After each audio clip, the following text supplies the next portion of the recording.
Hi, this is Shankar. Today I am going to discuss decimal numbers. This video is useful for primary and upper primary class students especially. Today my topic is decimal numbers. Decimal numbers. Here every decimal numbers has a two parts. Two parts. Here the first part is called as a integral part or whole part. Here the second part is called as a fraction part.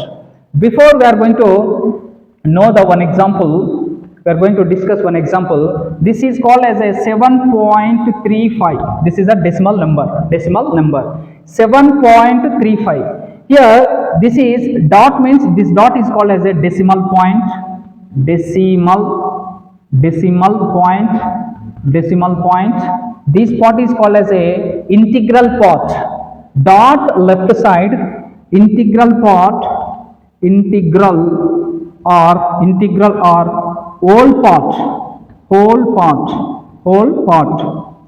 Here dot right side, this dot right side means this part is called as a fraction part. Fraction part. Here according to definition, the definition of the decimal is the decimal point. Decimal point means dot. This dot is called as a decimal point. Within the bracket I am showing here, this dot used in a numbers to separate the whole number part and fraction part. Here whole number part and fraction part.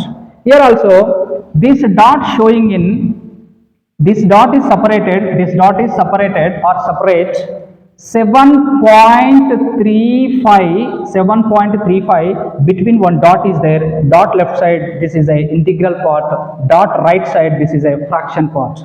This procedure is called as a decimal numbers. Thank you.